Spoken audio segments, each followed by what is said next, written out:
BA second year political science के students second paper Indian political system की first unit हम पढ़ रहे हैं, जिसमें पिछले दिनों हमने भारतीय राष्ट्रीय आंदोलन के 3 युगों की चर्चा की थी और जिसमें हमने 2 युग पढ़े।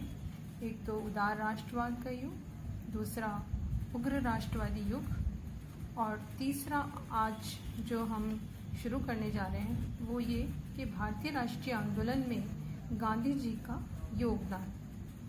स्टूडेंट्स, आप जानते हैं कि महात्मा गांधी, राष्ट्रपिता महात्मा गांधी ने भारतीय राष्ट्रीय आंदोलन में अपनी महत्वपूर्ण भूमिका अदा की थी और उनके नेतृत्व में भारत में 3 प्रमुख आंदोलन संपन्न हुए और जिसका प्रतिफल था कि 1947 तक आते आते भारत स्वतंत्र हो सका। ये 3 आंदोलन जो गांधी जी के नेतृत्व में संचालित हुए थे, उसमें एक तो असहयोग आंदोलन, दूसरा सविनय अवज्ञा आंदोलन और तीसरा भारत छोड़ो आंदोलन था। आज जिस आंदोलन पर हम चर्चा करेंगे जो गांधी जी के नेतृत्व में संचालित हुआ और काफ़ी उसका प्रगति भी रही, वो था असहयोग आंदोलन। ये आंदोलन हम पढ़ें तो उससे संबंध में हम ये देखेंगे कि 1909 से लेके 1919 तक भारत के राजनीतिक परिप्रेक्ष्य में 3 प्रमुख घटनाएं घटित हुई थी। एक तो होम रूल और गृह शासन आंदोलन हुआ था, एक 1916 में कांग्रेस मुस्लिम लीग समझौता हुआ और एक 29 अगस्त 1917 को मॉन्टेस्क्यू की घोषणा की गई थी। ये महत्वपूर्ण घटनाएं इस दौर की थी और इसी समय एक और दौर था जो था गांधी जी का भारतीय राजनीति में प्रवेश होना। महात्मा गांधी का भारतीय राजनीति में प्रवेश 1893 से यदि हम देखें तो प्रारंभ हो गया था। महात्मा गांधी ने अपने सार्वजनिक जीवन का प्रारंभ दक्षिण अफ्रीका सरकार की रंगभेद की नीति का सफल विरोध करते हुए किया था। दक्षिण अफ्रीका में सफल सत्याग्रही की ख्याति वो प्राप्त कर चुके थे और फिर 1915 में महात्मा गांधी भारत आए। भारतीय जनता उनसे काफ़ी प्रभावित हुई। गोखले के देहावसान के बाद और अखिल भारतीय राष्ट्रीय कांग्रेस में बाल गंगाधर तिलक के रुग्णता और सुरेंद्रनाथ बैनर्जी, विपिन चंद्र पाल, इनके भी उत्साह में कमी आने लग गई थी और धीरे धीरे भारतीय राजनीति का नेतृत्व महात्मा गांधी के हाथ में आ गया। अखिल भारतीय राजनीति में प्रवेश से पूर्व भी महात्मा गांधी ने चंपारण, खेड़ा, अहमदाबाद में सत्याग्रह करके उसका सफल प्रयोग किया था। महात्मा गांधी भारतीय राजनीति में जब आए तो उन्होंने ब्रिटिश शासन के रुख को देखा और जो उनका अन्यायपूर्ण व्यवहार था भारतीयों के प्रति, उससे वो क्षुब्ध थे और धीरे धीरे वो ब्रिटिश शासन के सहयोगी से असहयोगी हो गए। तो उनका, महात्मा गांधी का हम सहयोगी से असहयोगी होना ब्रिटिश सरकार के प्रति, ये भी इस दौर के समय में की ही एक प्रमुख घटना के रूप में देख सकते हैं। और असहयोगी होने के पश्चात महात्मा गांधी ने जो उन्हें ब्रिटिश गवर्नमेंट ने केसरे हिंद की उपाधि दी थी वो उन्होंने त्याग दी और वो पूरी तरह से ब्रिटिश शासन के विरुद्ध असहयोग आंदोलन के लिए अग्रसर हो गए। असहयोग आंदोलन की पृष्ठभूमि को समझने के लिए हमें कुछ बिंदुओं पे चर्चा करनी होगी। जैसे एक तो ये कि जब महात्मा गांधी भारतीय राजनीति में आए तो उन्होंने देखा कि पूरे भारत में जनता में रोष है, निराशा और असंतोष है। भारतीय जनता खुश नहीं थी ब्रिटिश शासन से और क्योंकि ब्रिटिश शासन का जो रवैया हमेशा रहा वो भारतीयों को कष्ट देना, अन्याय करना और दुखदायी था। असंतोष प्रथा, जबरन कर लगाना, युद्ध में अत्यधिक व्यय करना, धन वसूली, जो आर्थिक संकट था भारतीयों के ऊपर वो इस दौर में अत्यधिक था। और ये सारी जो चीज़ें थी उससे भारतीय गुजर रहे थे और बेरोज़गारी एक बहुत बड़ी समस्या भारतीयों के लिए थी और घोर निराशापूर्ण वातावरण गांधी जी के समय देखा जा सकता है। दूसरा एक और जो प्रमुख तो वो रहा दौर वो था रॉलेट एक्ट, एक रीज़न रहा। ब्रिटिश सरकार युद्ध काल के बाद भी आतंकवादी तत्वों पर नियंत्रण करने में दमनात्मक शक्ति अपने हाथ में बनाए रखना चाहती थी। सभी वर्गों के विरोध के बावजूद भी रॉलेट कमेटी की रिपोर्ट को कानूनी रूप देते हुए रॉलेट एक्ट बनाया गया और उसमें ये था कि किसी भी व्यक्ति को गिरफ्तार किया जा सकता है, मनमाने तरीके से नज़रबंद किया जा सकता था। तो इसलिए ये जो एक्ट पारित हुआ उससे सभी भारतीयों को काफ़ी निराशा हुई और इससे सभी भारतीय नाराज़ थे और विरोध कर रहे थे। ये भी एक इसका कारण बना। एक और हम इस दौर की घटना देख सकते हैं, वो है जलियांवाला हत्याकांड। महात्मा गांधी ने रॉलेट एक्ट के विरुद्ध सत्याग्रह प्रारंभ करने का निश्चय किया। उन्होंने 30 मार्च 1919 को संपूर्ण देश में हड़ताल की और इसके साथ ही पूरे देश के शहरों और गांवों में ये शांतिपूर्ण हड़ताल भी हुई और सफल भी रही। लेकिन इस समय ये दमन चक्र जो ब्रिटिश गवर्नमेंट का था वो भी चल रहा था। महात्मा गांधी को गिरफ्तार कर लिया गया। इसी समय पंजाब में दो प्रसिद्ध नेता थे, सत्यपाल और डॉक्टर किचलू। उनको वहाँ 10 अप्रैल को अमृतसर के डिप्टी कमिश्नर ने धर्मशाला में नज़रबंद कर दिया और अमृतसर से निष्कासन के आदेश दे दिए। तो जनता ने इसका घोर विरोध किया और काफ़ी तनावपूर्ण स्थिति रही। और इस रॉलेट एक्ट के विरोध में 13 अप्रैल 1919 को अमृतसर के जलियांवाले बाग में एक सार्वजनिक सभा हुई और इस सभा में जो ब्रिटिश जनरल डायर थे उन्होंने अंधाधुंध गोलियां और अनावश्यक जो गोली वर्षा है वो करी। तो इससे बहुत से करीब 800 करीब भारतीय मारे गए पंजाब में और 2000 घायल हुए। और ये एक बहुत दमनकारी अमानवीय व्यवहार था ब्रिटिश सरकार का, जिसका घोर विरोध पूरे देश में हो रहा था और इसीलिए सारे भारतीय इससे बहुत क्षुब्ध थे। तो ये भी एक उस समय की असहयोग आंदोलन की पृष्ठभूमि या उससे पूर्व का हम घटना चक्र देख सकते हैं। इसी समय हंटर कमेटी की रिपोर्ट जारी हुई थी और वो ये जलियांवाला बाग हत्याकांड की जांच करने के लिए थी। हंटर कमेटी में जो ब्रिटिश अधिकारी थे हंटर, उनको नियुक्त किया गया था, लेकिन उन्होंने बजाय उनको दोषी सिद्ध करने के डायर को बल्कि ये कहा कि वो अपना कर्तव्य निभा रहे थे और उन्हें ब्रिटिश सरकार का उन्होंने रक्षक माना। तो इससे भी भारतीयों में काफ़ी विरोध की भावना भड़कने लगी। साथ ही खिलाफत आंदोलन भी एक इस दौर की घटना है। खिलाफत आंदोलन में महायुद्ध में ब्रिटिश सरकार ने भारत के मुसलमानों को टर्की के सुल्तान की स्थिति बनाए रखने के लिए कुछ आश्वासन दिए थे, लेकिन जब युद्ध समाप्त हुआ तो ब्रिटेन ने टर्की के साथ जो सेवर्स की संधि की थी वो इन आश्वासनों को उन्होंने भंग कर दिया। इस संधि के द्वारा टर्की के सुल्तान के अधिकार भी छीन लिए गए और टर्की के सुल्तान को अपना खलीफा मानने वाले भारतीय मुसलमान ब्रिटिश शासन के घोर विरुद्ध हो गए और उन्होंने फिर ये निश्चय किया कि वो ब्रिटिश शासन के खिलाफ खिलाफत आंदोलन करेंगे और इस खिलाफत आंदोलन का फिर महात्मा गांधी ने भी समर्थन किया और यहाँ से हिंदू मुस्लिम एकता भी हम देख सकते हैं। पृष्ठभूमि में हम कांग्रेस की नीति में भी परिवर्तन देखते हैं।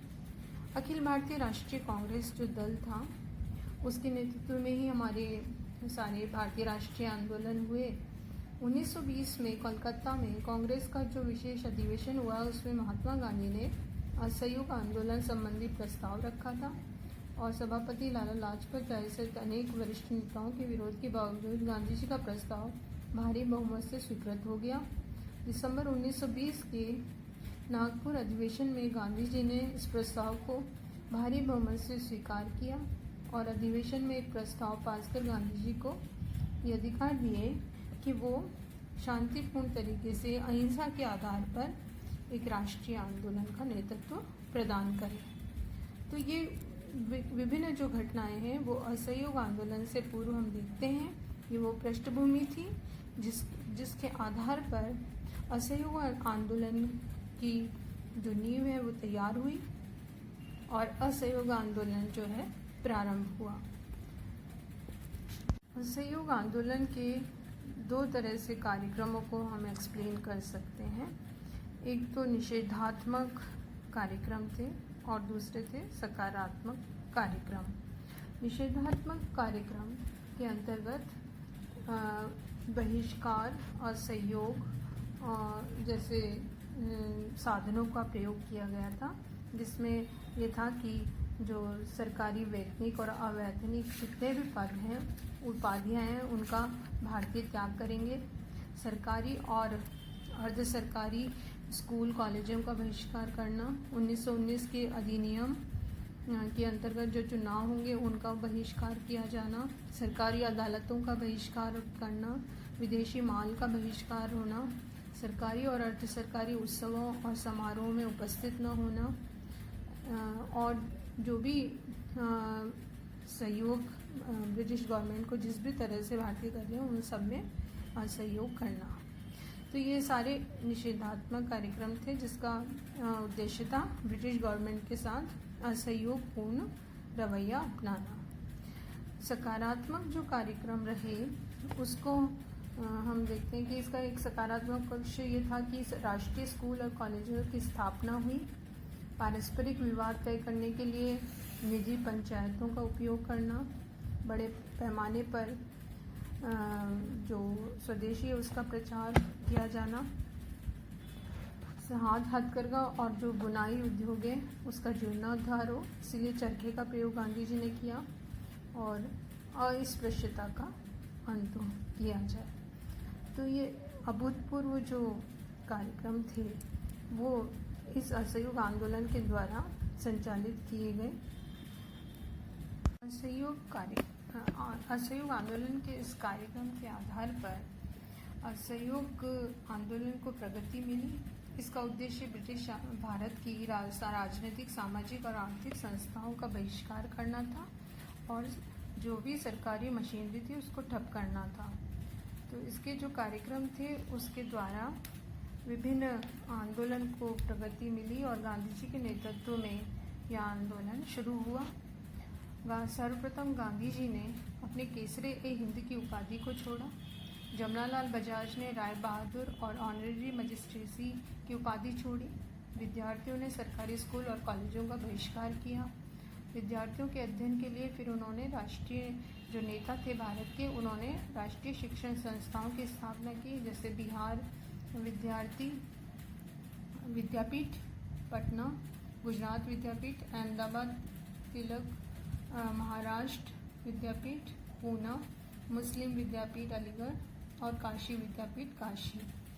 अदालतों का और वकालत का त्याग किया गया। विदेशी वस्त्रों का बहिष्कार किया गया। शराब और विदेशी वस्त्रों की दुकानों पर पिकेटिंग की गई। स्वदेशी का प्रचार, हथकरघा और हाथ बुनाई को प्रोत्साहन दिया गया और चरखा जो गांधी जी ने शुरू किया उसके पीछे यही उद्देश्य था कि स्वावलंबी बने, आत्मनिर्भर बने। हिंदू मुस्लिम एकता इस समय काफ़ी अधिक चरम पर थी। इसी समय शासन के द्वारा दमन चक्र किया गया और प्रिंस ऑफ वेल्स का बहिष्कार इसी समय की घटना थी। प्रारंभ में ब्रिटिश सरकार ने अमन सभाएं की, क्रूर दमन किया, राजद्रोह सभा अधिनियम का प्रयोग किया और भारत के कई राष्ट्रवादी नेताओं को गिरफ्तार किया गया। देशबंधु चित्तरंजन दास को मैमनसिंह में एक सभा में भाषण पर रोक लगा दी गई। ननकाना कांड में गुरुद्वारे में सिखों के संत समुदाय पर अचानक हमला बोल दिया और वहाँ काफ़ी लोग मारे गए। अली बंधुओं के द्वारा किए गए भाषणों से हिंसा हुई। गांधी रीडिंग वार्ता की गई और हिंसा न करने का आश्वासन दिया गया। रीडिंग ने 1921 में प्रिंस ऑफ वेल्स के भारत आगमन के समय शांति की अपील की और मदन मोहन मालवीय की मध्यस्थता में फिर बातचीत प्रारंभ हुई। बहिष्कार करते हुए फिर आंदोलन को तेजी प्राप्त हुई। 1921 में अली बंधु गिरफ्तार हुए। गिरफ्तारी के विरोध में प्रिंस ऑफ वेल्स के आगमन के दिन भारतीयों ने निश्चय किया कि हड़ताल करेंगे और शासन ने फिर से भारतीयों की इस हड़ताल में शामिल लोगों का दमन चक्र से दमन करने का प्रयास किया। सितंबर 1921 तक चित्तरंजन दास, पंडित नेहरू, लाला लाजपत राय, मौलाना आज़ाद, गांधी जी गिरफ्तार हुए। 60,000 करीब भारतीय राष्ट्रवादी लोग गिरफ्तार किए गए और लेकिन इस असहयोग आंदोलन में कोई कमी नहीं आई और ये चलता रहा और ये काफ़ी प्रभावशाली उस समय ये इस आंदोलन को हम देख सकते हैं।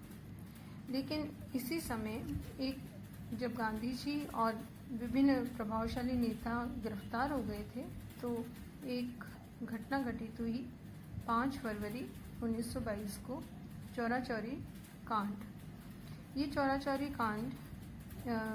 चौरा-चौरी एक जगह है उत्तर प्रदेश के गोरखपुर ज़िले में, जहां पुलिस बल प्रयोग से जनता ने उत्तेजित होकर थाने में आग लगा दी थी। थानेदार और 21 सिपाही मारे गए। हिंसात्मक आंदोलन को गांधी जी ने सहन नहीं किया और उन्होंने कहा कि जब आंदोलन हिंसात्मक रूप ले चुका है तो उन्होंने 11 फरवरी 1922 को इसे स्थगित कर दिया। 10 मार्च 1922 को गांधी जी गिरफ्तार हुए और 6 वर्ष की उन्हें सजा मिली थी और आंदोलन रोकने का पंडित नेहरू, लाला लाजपत राय और सुभाष चंद्र बोस आदि के द्वारा विरोध भी किया गया था, क्योंकि ये अपने चरम पर था आंदोलन और उसी समय इसे रोक दिया गया। लेकिन गांधी जी का ये मानना था कि हिंसा के आधार पर आंदोलन करना उचित नहीं है और आंदोलन को संचालित केवल अहिंसा के द्वारा ही किया जाना चाहिए। इस आंदोलन को की कई कमियां रहीं, जैसे इसमें खिलाफत जो एक धर्म आंदोलन था वो उसमें शामिल हो चुका था। इस आंदोलन से भारतीयों की आशाओं की कोई पूर्ति नहीं हुई। अचानक ये आंदोलन रुक गया तो वैसे भी ये सफल नहीं रहा और इसमें ये पूर्णता को प्राप्त नहीं कर सका था। लेकिन फिर भी गांधी जी के नेतृत्व में ये एक अत्यंत ही महत्वपूर्ण जन आंदोलन था। इसका कई दृष्टिकोण से महत्व है, क्योंकि इस आंदोलन ने इस जन आंदोलन का रूप इसे प्रदान किया। ये आंदोलन भारत के जन जन तक पहुंचा और बहुत संख्या में जनता ने इसमें हिस्सा लिया। इसका महत्व इसलिए भी है कि इस आंदोलन से जनता में आत्मविश्वास की भावना का विकास हुआ कि वो अब ब्रिटिश शासन के विरुद्ध खड़े हो सकते हैं। इसके द्वारा 1919 के सुधारों को लागू करना अंग्रेजों के लिए व्यवस्था हुआ। उन्होंने इसे लागू किया और बहुत सारे शासन संबंधी सुधार भारत में लागू हुए। इस आंदोलन का एक महत्व इस दृष्टिकोण से भी है कि इसमें रचनात्मक कार्यक्रम शुरू हुए, जिससे भारतीयों को काफ़ी फायदा हुआ। आत्मनिर्भरता, स्वावलंबन और आर्थिक जो लाभ है वो भारतीयों को मिले, जैसे खादी, चरखा, राष्ट्रीय शिक्षा, स्वदेशी, ऐसे कई जो सकारात्मक कार्यक्रम इस असहयोग आंदोलन से प्रारंभ हुए थे, उसका भी भारतीयों को लाभ प्राप्त हुआ। तो ये आज हमने देखा गांधी जी के नेतृत्व में संचालित पहला राष्ट्रवादी आंदोलन, असहयोग आंदोलन।